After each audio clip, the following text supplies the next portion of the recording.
Climate change is here.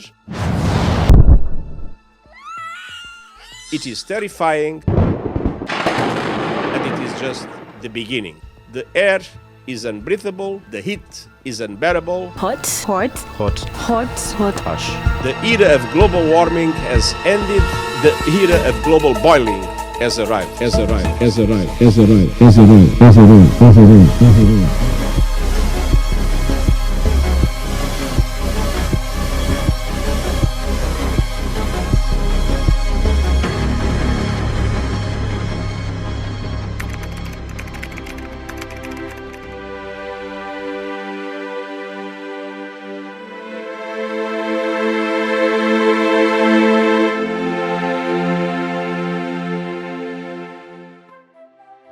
Beautiful. Isn't it? But with such beauty, an enormous responsibility is placed on my shoulder And on your shoulders. Let's talk climate change. And this time We unblur the lines. My name, is Ivy Masharia. Ayub Aden.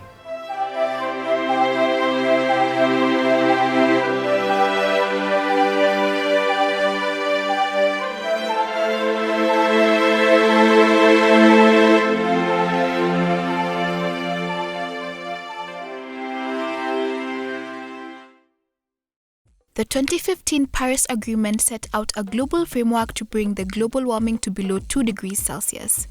To be able to achieve this, countries are meant to reduce the constant emission of greenhouse gas, which is ultimately emitted into the atmosphere. cardinal issues such as water scarcity, water catchment sources, high population growth, wildlife ecosystem migration, environmental pollution, and industrialization being key topics of discussion as we seek to find a logical mapping to all this rapid change and deterioration around us. In the last 40 years, research shows that the climatic conditions in the Lukenya region and at the river at large are simply getting worse. The question is, why? When did the problem arise? Who is to blame? And why must we take action now? Journey with us as we take a delve into the matter. Daystar University is a renowned institution of higher learning located in Athi River, Kenya. Established in 1964, Daystar University is one of the oldest and most respected private universities in East Africa.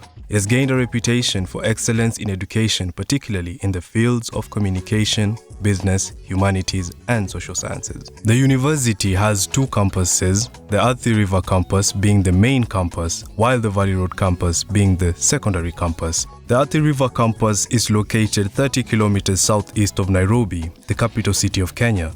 The campus offers a tranquil and conducive environment for learning, far removed from the hustle and bustle of the urban life. The Athi River campus is characterized by three groups of students: those who choose to live inside the school, those who live off campus, and a community known as the Lukenya community. The long giraffe neck could be used to symbolize two things, but I choose to go with one: sticking your neck out and taking that risk. But I digress a lot. To fully understand the story, the narrative, and the context, you need to go back to the source or the foundation, and that is what we have done today. Thank you for joining us today, and we are about to take you on a journey. But first, let's meet the source, the foundation, the man behind the dream and the vision that you see today, Daystar University.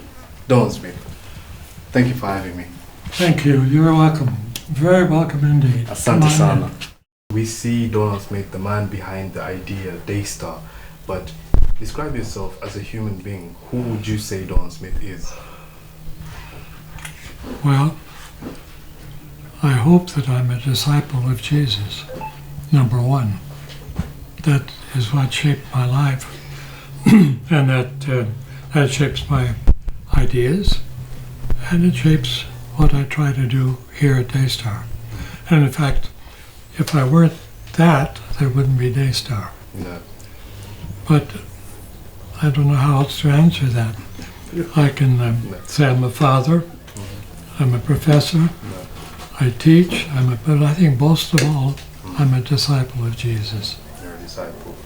And Daystar University, the idea, the mission, and the vision, where did the story start? It really started in South Africa when my wife and I were teaching at a teacher training college in Zululand. We moved here at the very end of 1973, and our goal then was to develop a fully Christian, full university. But that's a long road from where we were. We had short-term intensive workshops in some, I think, 25 or 30 nations of Africa and Asia and Europe, but that provided a base on which we could develop the university. Yeah. So, step by step, it developed. Yeah. And here we are today. So 1973 towards the end is when the journey started. So let's go from 1974. Now Daystar University starts. Well, it wasn't. No, Daystar University really began in Bulawayo, and we shifted it here. It was already underway. Yeah. We already had fully accredited work, but not all the trappings of a university. Yeah. So the full university developed slowly. In 1979, we were able to turn the further development over to local leadership. And Dr. Stephen Talitola became the first VC when, well, he wasn't a VC yet. I was the executive director. He took over that role. In 1984, we were able to begin the full bachelor's degree program. We had already a full master's degree program. That was in 1976. And so we began in rather unusual order. Usually you start at the beginning and we go like that. But we started further on because it was our goal to train adequate leadership for the churches of Africa. Yeah. And that's why we started with those who already had preliminary training. And that developed well.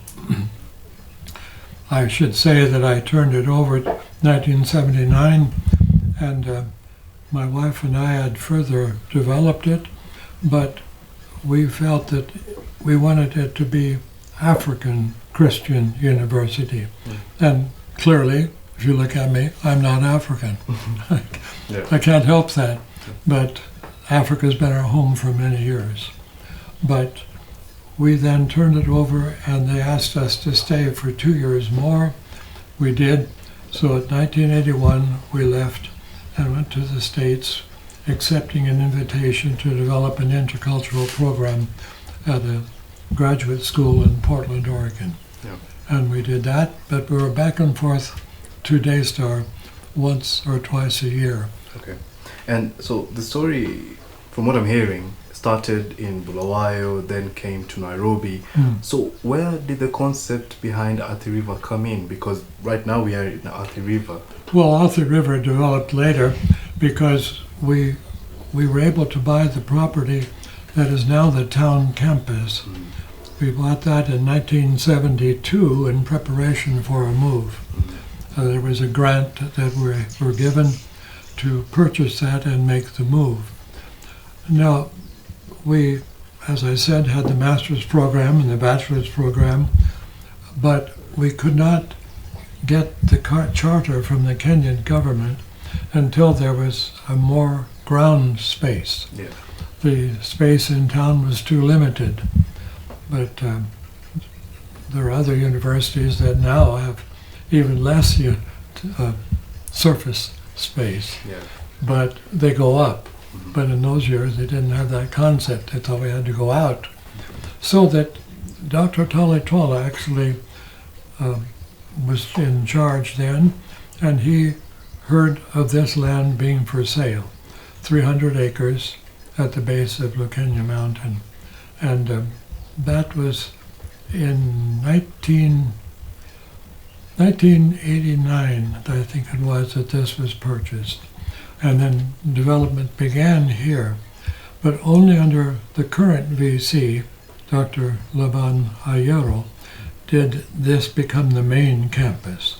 And the town campus was the town campus. Yeah. So it developed slowly. Somebody asked us once if it was what we intended when we started. And my wife gave the best answer. She was a very able administrator as well as a musician and registrar and everything else during the beginning years. She said, well, we didn't really have a clear vision. We just followed what the Lord showed us step by step by step. And at each step, the Lord gave us a vision of what should come next. And it came up this way. Beautiful, beautiful. So moving to Athi River was so as to get the charter from the institute in Kenya.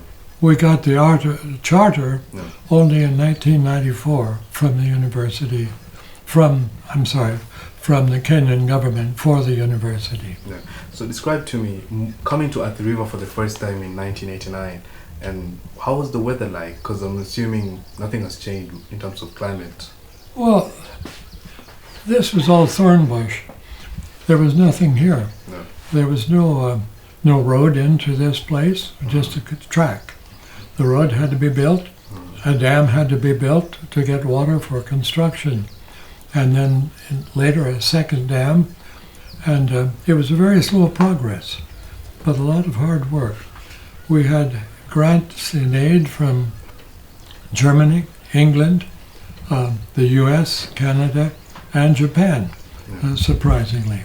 But those different groups there, different churches, saw the vision of what could be, and they helped in the development of this campus. No.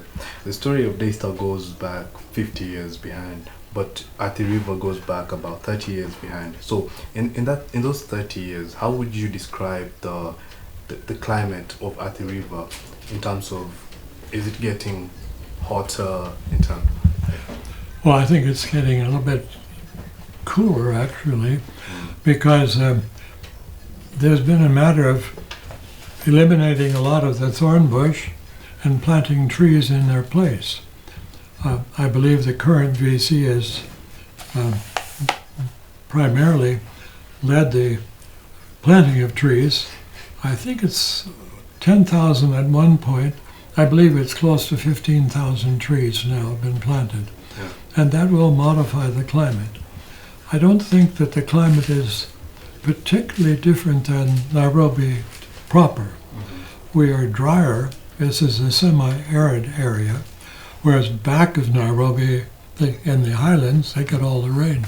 But we can see it from here, and maybe we get a bit jealous looking at all the rain they have and they don't need it, and we do. But there has been a concerted effort to modify the climate here and improve the whole area by elimination of the vegetation that was unproductive and planting productive vegetation here.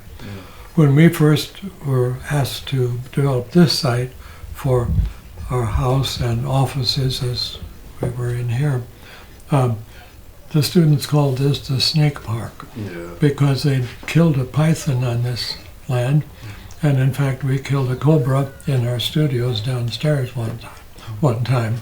And at one point we had scorpions and snakes coming into the hallway until we got rid of them. But all of that has progressed slowly. But I don't think that it would be appreciably hotter than Nairobi city. No. It's hotter than the highlands, but not in the city. True. Looking at the river right now, the Lukenya region and the road, the infrastructure, the developments, you were here when there was nothing but land. Looking at all this development right now, what feeling do you get? Well, I think it's a feeling of wonder, and a wonder, even more, a feeling of great thankfulness. No. It's something that only the Lord could have enabled, because it wasn't a matter of us having a rich family or rich group behind us. We did not have anything behind us when we started. But as we prayed, as we taught and developed other things, we found that the Lord provided more for us to move ahead. So I don't think there would be anything I can say except wonder and thanksgiving. Wonder and thanksgiving. So you're not actively in the administration of the day-to-day activities of Daystar University. So what do you do, Donald Smith? Like during you wake up in the morning? What? Well, right now I'm writing a curriculum for a special course for a group of church leaders from another country. A group of 20 are coming here in January, and they want a specialized training on leadership. And so I'm pulling a whole lot of things together, and I'm preparing to do that. So when I wake up in the morning, after I get the day started, I work primarily on writing the curriculum and the teaching materials for that. Yeah. From our previous discussion, you consider yourself to be an African. You consider Africa to be your second home. Africa's our home. Yeah. And how do you define an African? How would you define anybody? Do you have an African name right now? Yeah, I did not here, but I did in Zimbabwe. Yeah. Usigidi Kumalo. Usigidi Kumalo. Now, Kumalo was the particular clan that my wife and I were honored to be made honorary members of it, the royal family of the Mandebele people. Yeah. And Usigidi was a name that they gave me in Zululand. What about a Kenyan name? Do you have a Kenyan name? I don't think so.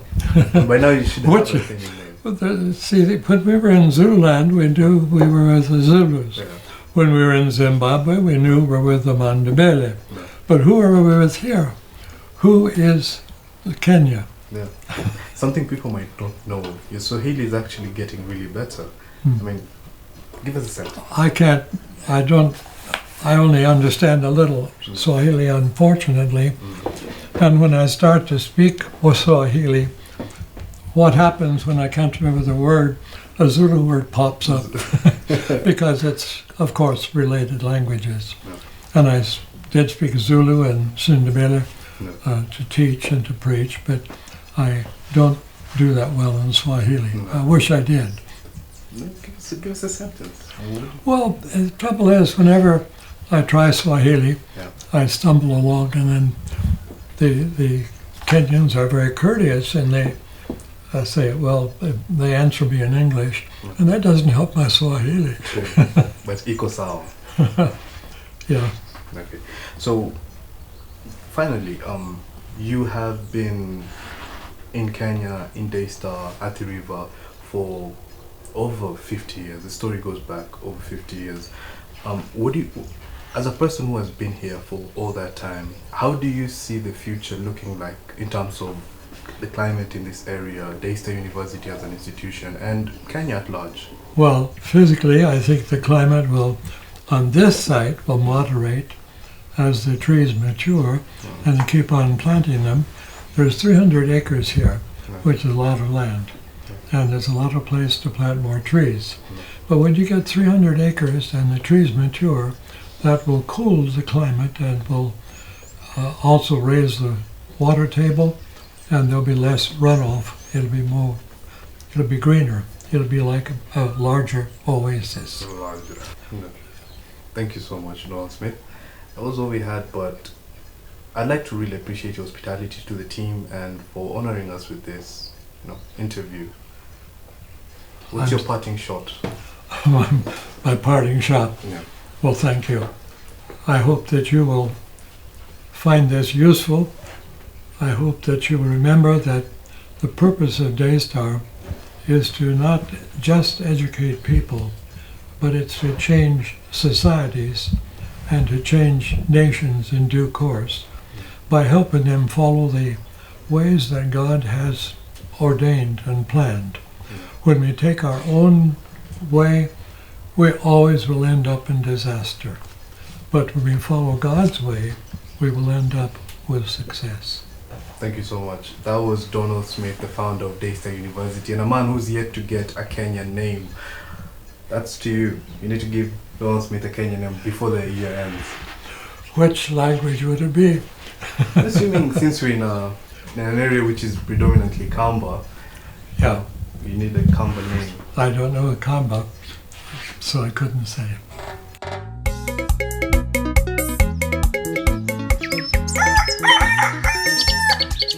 Living in Daystar, Lukenya is quite a sight for sore eyes. From the beautiful hilly landscape of Lukenya Hills to the various natural resources such as streams and wildlife such as monkeys. But with the changing climate conditions, there seems to be quite a change.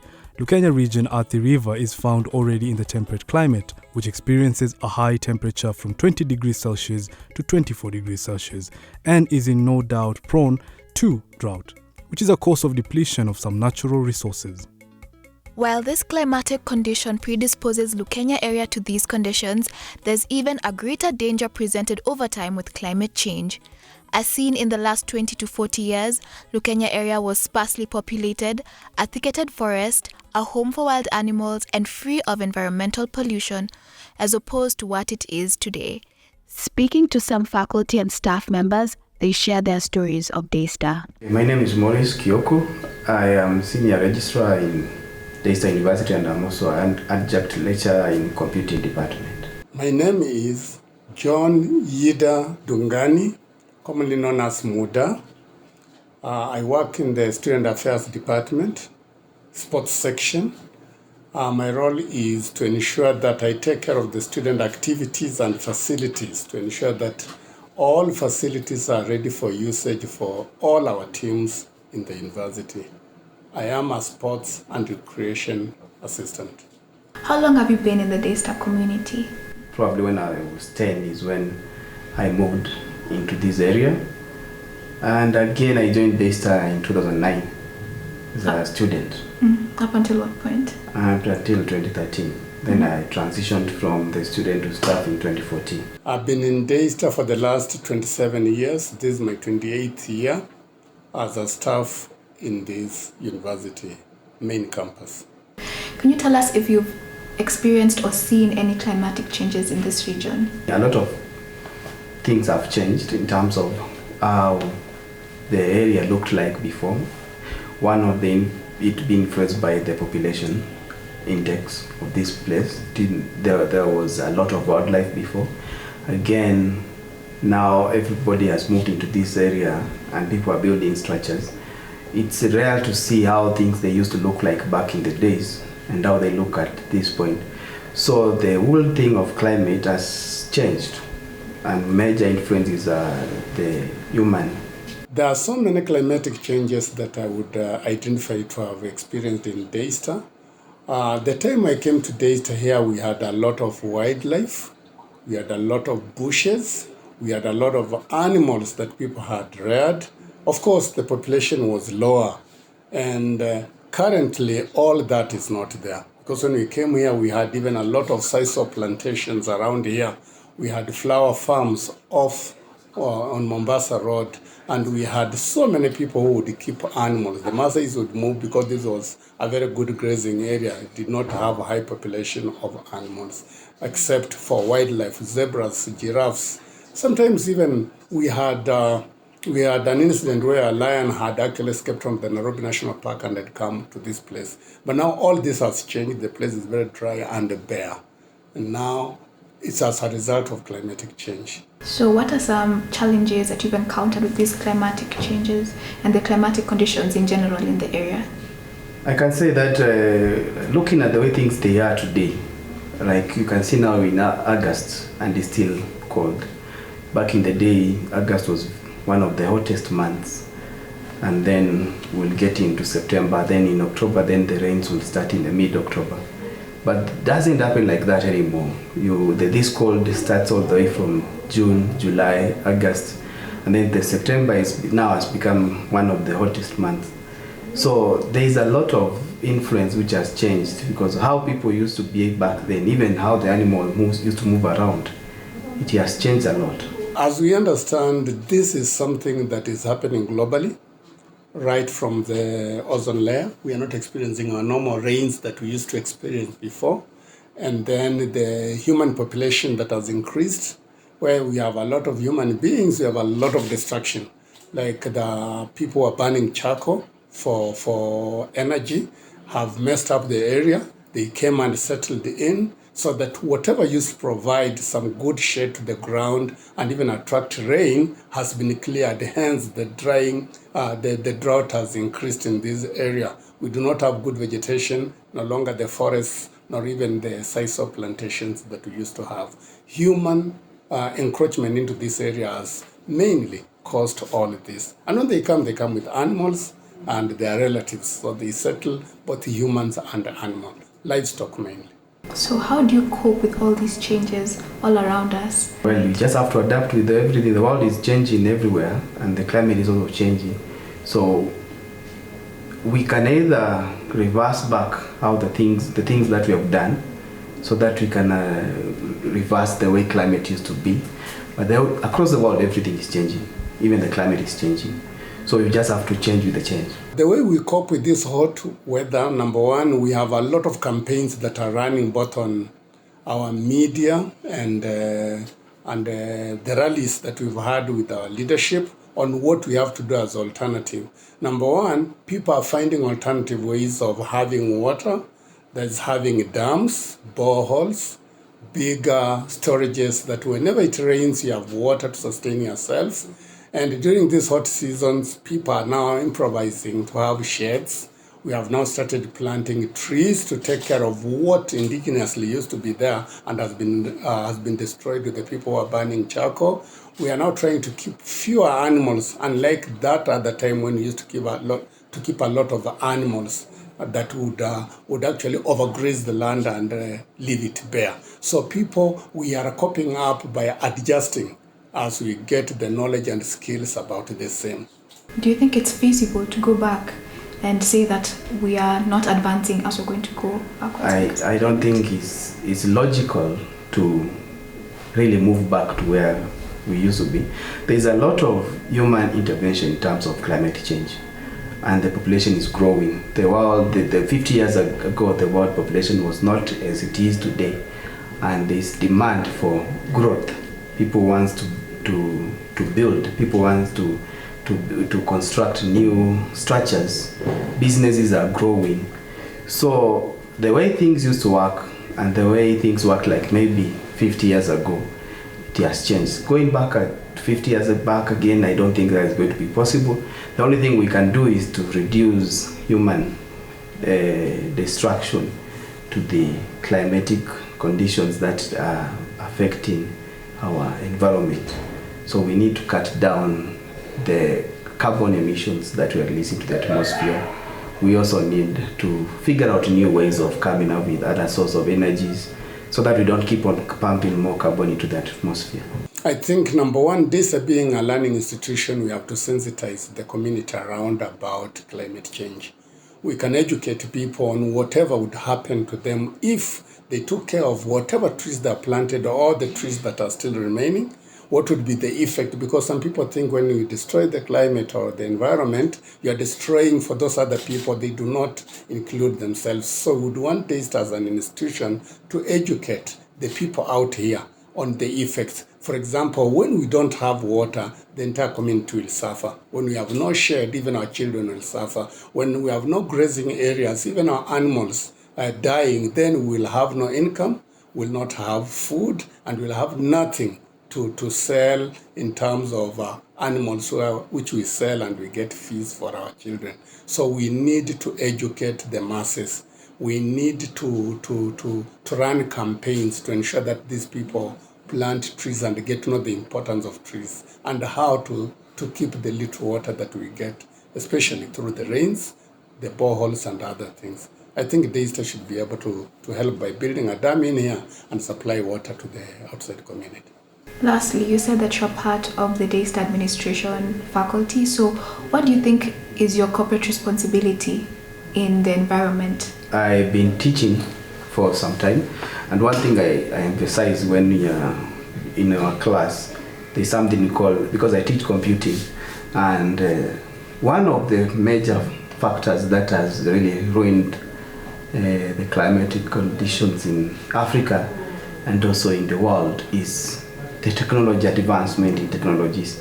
All these devices that are being manufactured each and every day, how are we disposing them? How are we using them? Are we throwing if we are done with something which is like you have bought a phone and that phone battery is dead, do you just throw it in the dustbin, or do you have to look for a good way to dispose that battery of the phone. Also the screen of the phone which has broken, do you just dispose it in the dustbin or do you look for?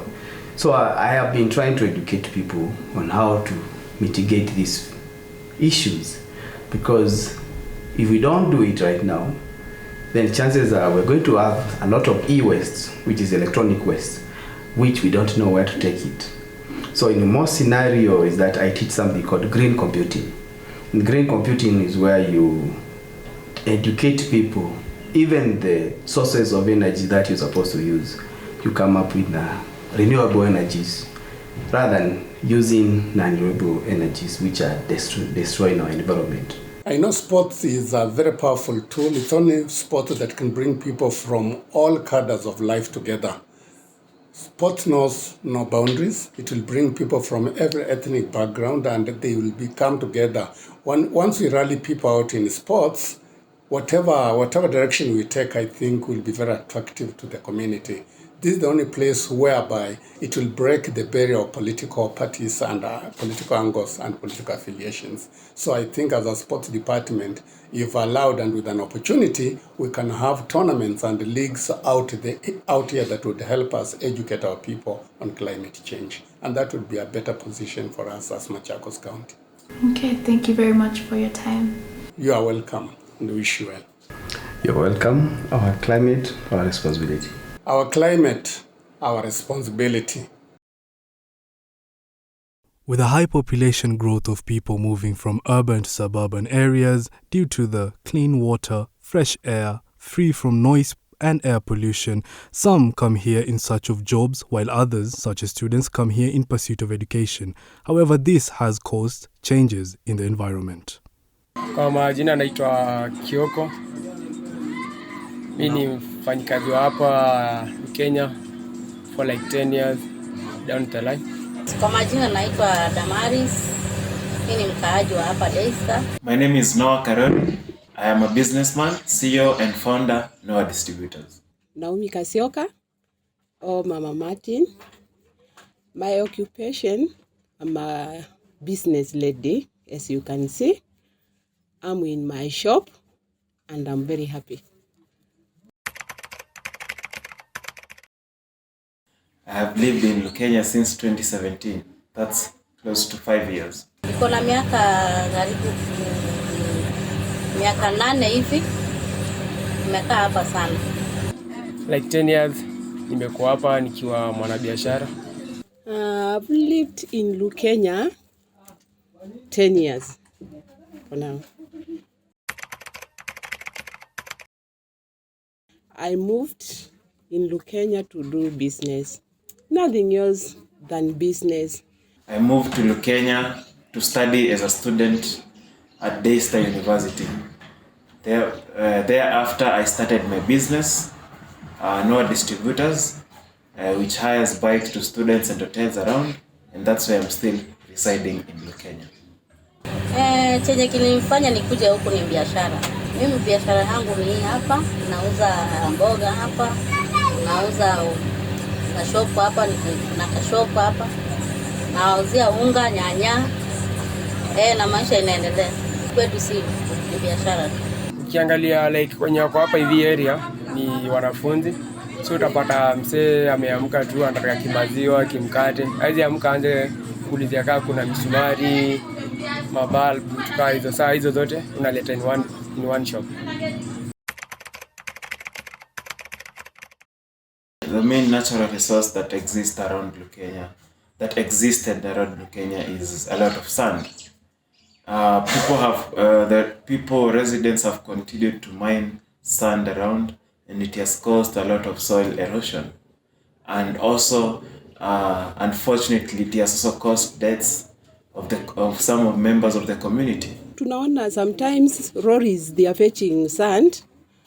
Na imekuwa na shida in our environment because last week we lost a guy fetching the sand.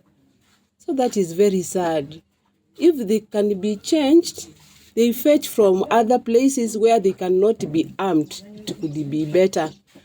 Even the lorries has damaged our roads. Zinapita, zinakanyanga.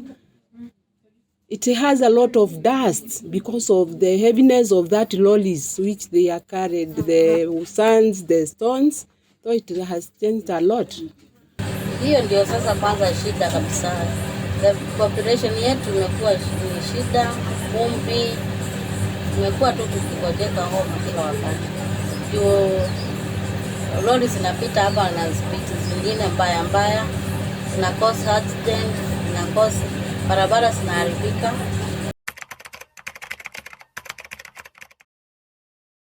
Tuseme hii time nilikuja before like 2013 2014 kulikuwa kunanyesha, so ulikuwa unapata hii place yote kuna maji, kuna river iko pale hivi karibu na gate ya shule, ulikuwa unapata kuna maji inapita, kuna damu ilikuwa hapo ilikuwa imejaa.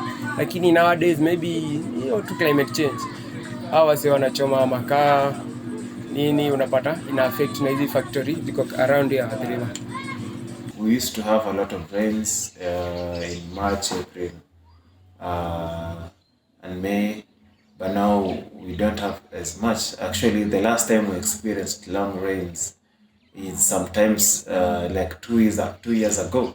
Naweza sema hivi, kitambo by the way kulikuwa kunanyesha, na kukinyesha kulikuwa tunapata cash crops zilikuwa kwa wingi. Changamoto kubwa tuseme ni wase wamekata miti, wanachoma makaa.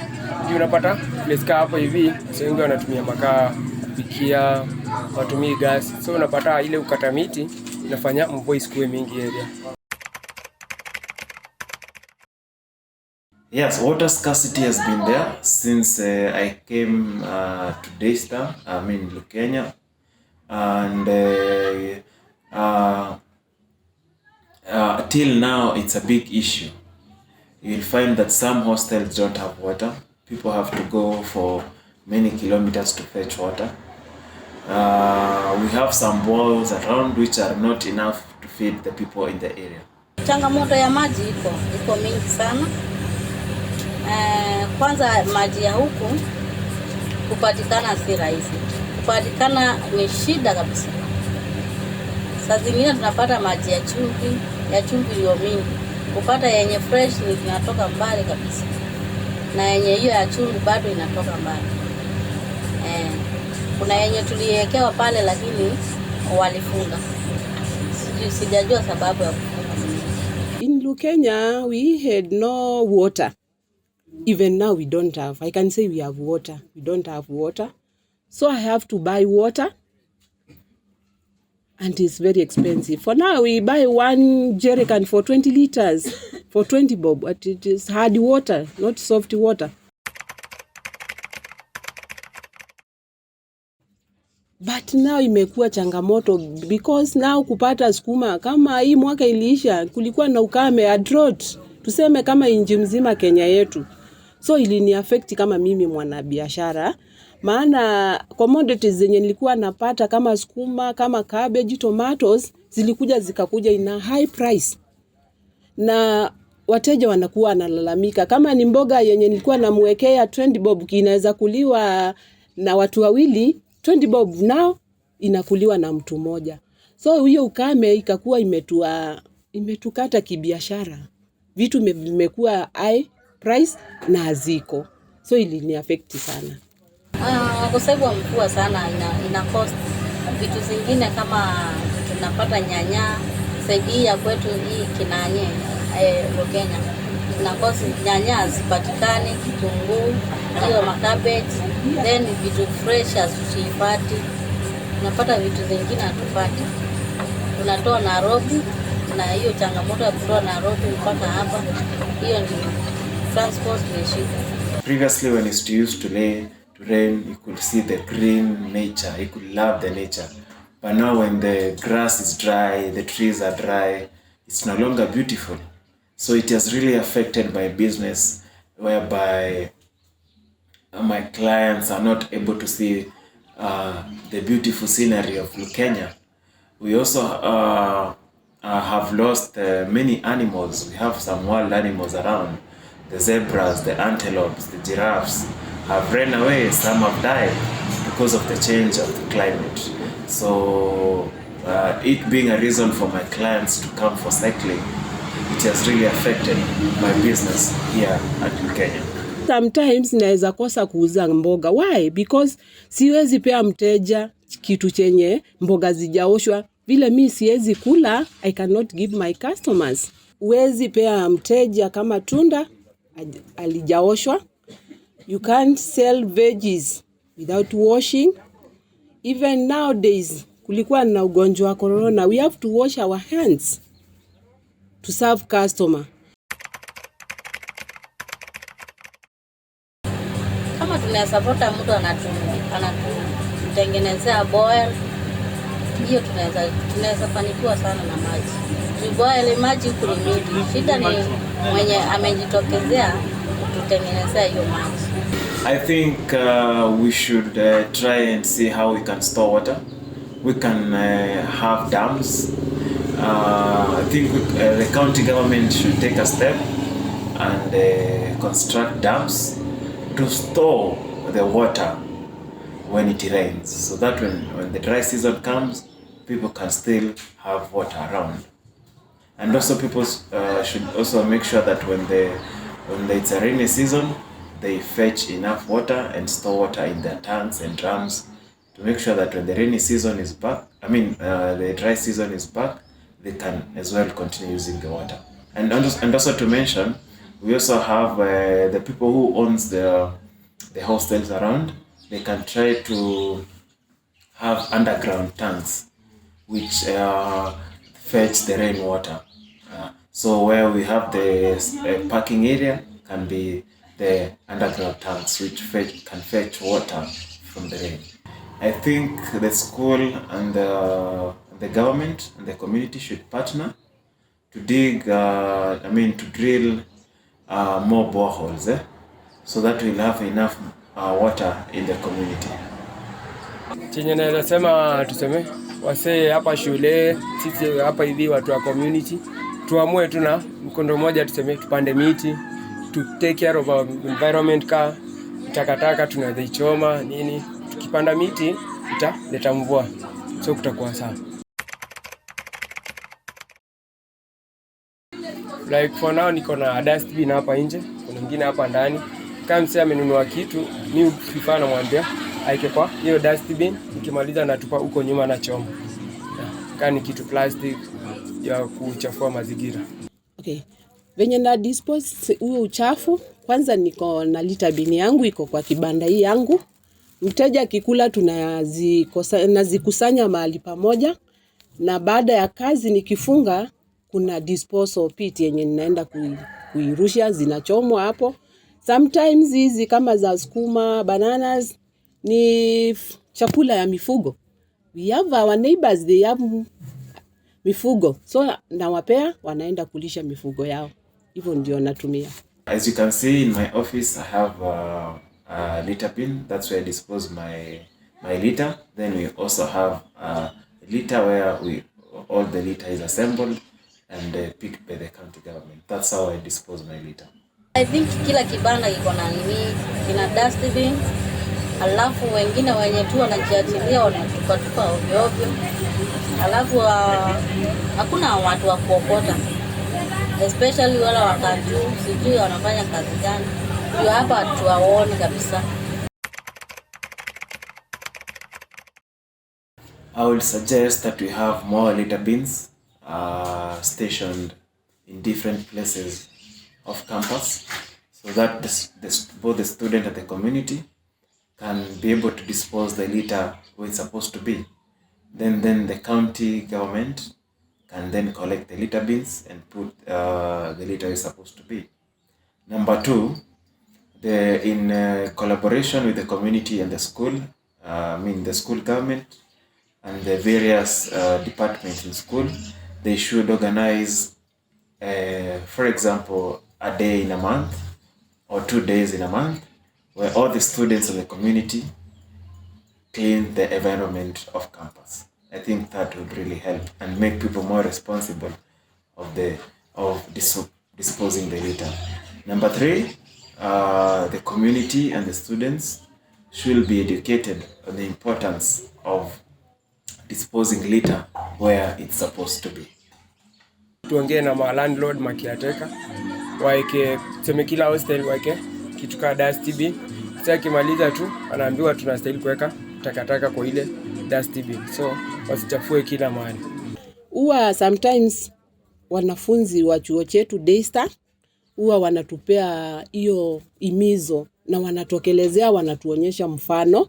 Kwanza wanaenda wanaokota, na sisi wanakijiji tunaona ni mfano mwema, tunasafisha masigara yetu. Wakati mwingine huwa tuko na hao watu wa kanjo, but they hawaifanyi vile inatakikana. So kama wanakijiji tukiongozwa na wanafunzi wa chuo chetu huwa wanatusaidia, na ni jambo la muhimu sana. Yeah, like ile ilikuwa last year nilikuwa.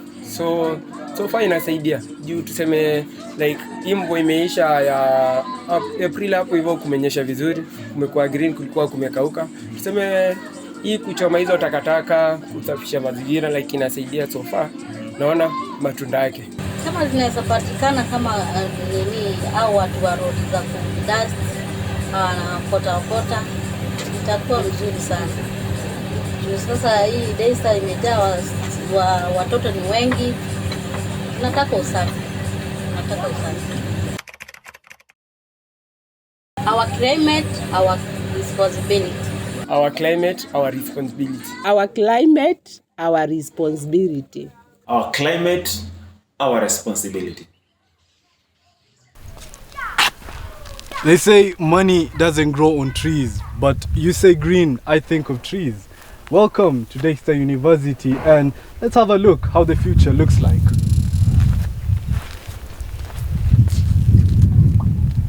A lot of plants and different varieties and species of trees inside here. I'm no botanist, and that's why today we have Walter Nalwa, once a governor at Daystar University and later on the president of Daystar University. He's a man who has the environment and the climate in heart and at heart. Welcome. My name is Nalwa Walter, the former students president Daystar University. I'm also a climate change advocate. Today he takes us on a journey behind the tree nursery in Daystar, water management schemes, and a tour to the past. So Nalwa, we can see different species of trees here, but first of all, before we go into that, let's take it back a bit. People might not remember, you were the campus governor before you became president. And around that time, there was a lot of water shortage in Athi River, both on campus and off campus. So take us through that journey. What happened? What changed? Previously, when I was elected the governor, there was a course to ensure that there is complete water supply around the area of Athi River campus, Daystar University, and even its environment, that is including the community. So in partnership with organizations like Deshka International Organization, we saw it as a good initiative to walk around and even just start supplying a clean water to the communities, to the mamas outside there, that we know water is cumbersome to them and they need to drink the water, or even at Mulandi Primary School they need the water but they don't have water, so that we can mitigate the waterborne diseases as a result of children in school or around us. Yeah, so what exactly did the university do to ensure that the water shortage at that time was solved once and for all? After we realized that the course that we are doing wasn't sustainable, we decided to approach the university management, and as a leader then, we approached the university management and told them, now you see, whatever we are trying to do, yes, it's good for the system or for us as Daystarians and our community, but then it's not sustainable. Then we gave them a resolve that it's only through digging boreholes, since there is no the pattern of rainfall within this arid and semi-arid area of Machakos is not certain. So the borehole are the option that we opted for, so that we can have continuous and available supply of water around the institution. And that is when we managed to beat. Right now, as I speak, when I left as the president of Daystar University, the university already had 2 boreholes. And this was enough for all the students around the campus and anyone. So we are still in a quest to ensure that we get more boreholes and even or dams, so that even our environment can get more water. We are planting trees day in, day out, and calling into the call by the president, the presidential declaration that by 2030, 15 billion trees should have been planted. As Daystar University students and the entire community want to be part and parcel of that progress. We want to be written in books that we also contributed to the cause to conserving our ecosystem. Beautiful. And Walter, take us through Manu Chandaria, the Chandaria Foundation. Yes. Looking around right now, we have trees of different species that work or can survive in this condition. So how did that meeting go? Where did the idea start? What I did is I was volunteering for an organization called Global Peace Foundation, and this foundation work closely with Dr. Manu Chandaria, who is the patron of the organization. So once in a while, or after 3 months, we could go in a high school like Starehe Girls, we go to Alliance High School or Nairobi Primary and install tree nurseries there. So as a leader then of Daystar University, I told myself, no, as I am impacting the society, charity begins at home. So what I did is I made a call, and I talked to the people who work with the Chandaria Foundation and told them, yes, we are working in high schools and empowering these kids so that they become people of substance to the society, majorly in conserving the environment. Why not us try the institutions of higher learning, since we know they play a pivotal role and they are a bridge between the teenagers and the corporate world. So I did so, and they said, well and good, so long as the university give us the okay to do so, give us a piece of land, we will do so. And the university did that? The university did that. I remember I did a concept note, and I went to the Vice Chancellor's office and told him, no, you see, Prof, this is what we are doing and we want to be part of this journey. So can you forward this letter to Dr. Manu Chandaria so that he will facilitate, or he will fund us in the construction of this tree nursery? Then he said, well and good, with his able leadership, we can see the trees that he has planted since 2019. Quite a sight. Yeah, more than 25,000 trees around the campus, 98% survival rate, grown to maturity. So we are serving as an example. So I believe that we are on the right track. And that's a beautiful approach, Mr. Nalo. Where I come from, trees usually signify growth in the future. And in relation to that, I would like to ask, what do you see, how do you see the future of this area in terms of climate? Let's talk climate. Do you think there is a constant appreciation and improvement, or are we still in a very stagnant spot? No, right now commendable efforts have been made, and we are not stagnant, rather, but we are pushing. We are seeing people becoming now deliberate to matters of climate change, and I believe that we as the community, particularly the students, the youthful people within this region, do have the energy, do have the time. So adding on to the skills that they learn from class, it is up to us. It is up to us to now give the society what it takes to. So, Mr. Nalwa, a question. Looking at all this right now, is this your legacy? Because you're about to leave the Daystar. Is this your legacy? Actually, I cannot say it's my legacy, but I'll say it's our legacy. Because it wasn't an individual effort. Every person took part in ensuring that this structure is up, and we have all these seedlings here. And right now, as you can see, they're ready for transplanting. So it's not my legacy, but it's our legacy. Beautiful. So, Mr. Nalo, what is your parting shot to everything? My parting shot is we should be action-oriented. As the youthful people, believe that we are action-oriented. We have the energy, we have the skills, and we have the time. So our climate change is our responsibility. Studying in Daystar University at the river sometimes comes as a shock and a new discovery to some of the students as they get to experience the hot weather for the first time in their lives. This is what some of them had to say about it. What's the time frame you have been in Daystar University? I've been in Daystar for 3 years. For 2 years now. For around 3 years. 2 months. Since May 2021, 3 years. I have also been in Daystar University for 3 years. Describe Lukenya's climate in your own words. For me, I would say Lukenya's climate is actually very hot and dry, but it also depends on the season. But most of the time, it's hot and dry. Relatively hot, but it's okay. It's manageable. Quite favorable. From where I come from, it's actually the same. Hot and ash. Hot, sunny, very dry.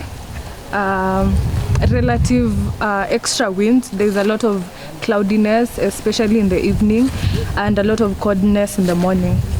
Moderate climate, sometimes not too hot and not too cold at times. How does Lukenya's climate affect you? Lukenya's climate affects me because I have to dress in a very simple manner, or I have to take care of my skin. It doesn't affect me in any way because, like I said, where I come from, Samburu, it's actually the same. Hence, it's quite favorable and I adapted really well and nicely for my education. It's good for me.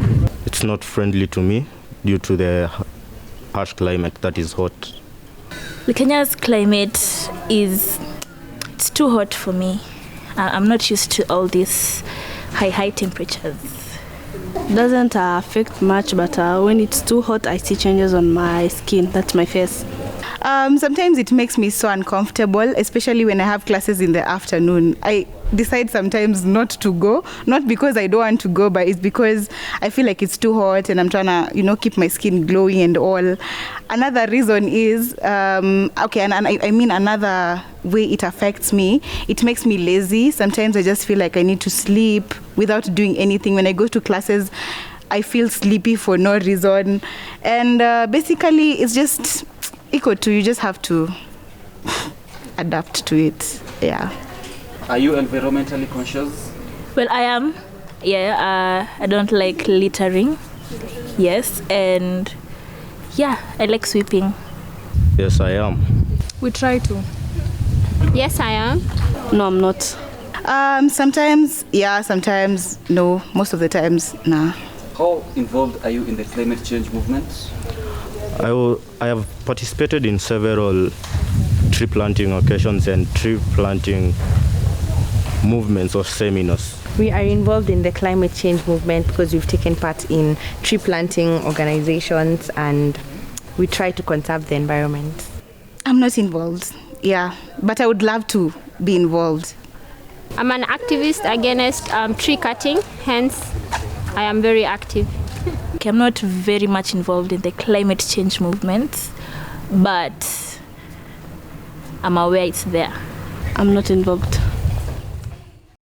Lastly, climate change is not new as it has taken a period of time and these are the effects we are experiencing. In order to reverse it to normalcy, we need to understand the present world and future outcome, as one thing is for certain with technological advancements, we cannot go back in time ever. Speaking to James Scott, he sheds light on this matter. My name is James Scott, current chair for Wildlife Club, and I'm also a member of Environmental Club. So if you didn't know, Daystar University has a wildlife club. For those who want to join, this is the man to go to. You're welcome. So to start us off, are you environmentally conscious? Yes, I am. So what is climate? Maybe for the person who's hearing this for the first time ever, or it's just been a buzzword that you don't even know what it means. So what would you describe as climate? What is climate? Climate. Climate is a long-term patterns of weather conditions. We're talking about precipitation, that is rainfall, mist, fog. Talking about humidity, we're talking about temperatures of a given place. Yes, that is climate. Okay, so climate goes hand in hand with climate change. That's also another buzzword that you've been hearing all over the place, all over the news. So what would you describe climate change as? Yeah, the weather patterns that we get to experience in a particular place, using biological terms, in a particular niche. So in essence, when these weather patterns start changing, We had a short term, now we have a long term. Now, in essence, now we're talking about the climate has changed because the weather patterns in itself, which form, which are the main thing that form the climate, have already changed. So now, in essence, the climate has changed. So it's a long-term thing, Yeah, something it's that's a happening long-term over time. thing, yes. So for someone who's never had the pleasure of coming to, the Lukenya area, or even Daystar University, how would you describe this place as? What does it look like, and the weather conditions here, just for someone who's never been here? Yeah. First thing that you'll realize when you come to Lukenya area, Lukenya is a semi-arid place. There's a lot of dust, we have less plants around, and the plants, even the plants that we find around us are more of shrubs and bushes, and here and there a cluster of trees here and there, but mostly it's a hot and dry place. So these conditions sound almost as if it feels like it's a hardship. So what do you think contributes to these type of conditions? The really hot weather. It's not just hot, it's really hot. So what do you think is contributing? What's leading to this really extreme weather conditions in Lukenya area? Being a semi-arid place, I would say that it doesn't experience much precipitation. Yeah, because in as much as it can actually, there are times that it gets cold for those students who have had the pleasure of doing trimester. Most of the May semester is usually cold, but it's a cold and dry. So as a part of the environmental club, I think you're one of the heads, one of the top people. What are the plans? What have you put in place to deal with the semi-arid conditions? We've done a few initiatives here and there. And one of the things that we've done is ensuring that we are raising awareness, or we're doing a regional or a local campaign of planting trees. Because as we realize, when you come here to Lukenya area in Machakos County, and the region itself is semi-arid. So what kind of plants you'll find here? You'll find shrubs most of the time, and you'll find bushes. But we don't have enough trees, because when we have enough trees around, that is what contributes to the hydrological cycle. And the hydrological cycle now will increase the amount of precipitation that's going to be experienced in this particular area. And with that precipitation, that is what will lead to a change in this environment, or change to the climate in essence. So speaking of the environmental club and the wildlife club, what are some plans that you yourselves have put into place to deal with these semi-arid conditions and to make it a better place for all of us in this Daystar community? Yeah, I think the best way will be to create awareness. We're creating awareness about the environment. The environment is for all of us. So if I talk to you, today I'm talking to you about the environment. I'm talking to somebody who was not aware that we had an environmental club. I'm talking to somebody who wanted a platform to be environmentally cautious. We're using the resources, and we have to make sure that we will still have more to use in the years to come. So as we put our hands together as students, we can be able to have these resources work for us as we utilize them. So yeah, we take students on board most of the time, and all of us are working towards the same goal. So what are some of the ways that you advertise the Environmental and Wildlife Club to other students, to get them to join and to get them to participate in this environmentally friendly activities? Our new governor has introduced a new platform where we get to showcase each and every club that is on campus. Usually it's done in the first, second, or third week of the semester. We call it class week. So the class week, we're introducing clubs, we're introducing associations, and we're also introducing sports. So as we showcase each and every club that we have around, students are able to just come, interact with the members, and know what the club is all about. If they're interested to join, then they're eligible. If they're interested and they're eligible to join, they join the club. Another way we actually do that is we do print our own posters. We have our social media handles where we make posts when we have activities and stuff like that. So with the posters, which is one thing that can actually gain us more traffic, because we put them at strategic points. We put them at the gate. We put where we get the highest number of traffic or the biggest traffic on campus. We look at the routes where most students are prone to using. Probably the PSC next to the amphitheater, We also utilize some of the notice board where student affairs can be posted at the Hope Center and at the dining hall. Yes. So let's talk about animals for a little bit, because this area is teeming with animals, especially Daystar. There are so many monkeys here.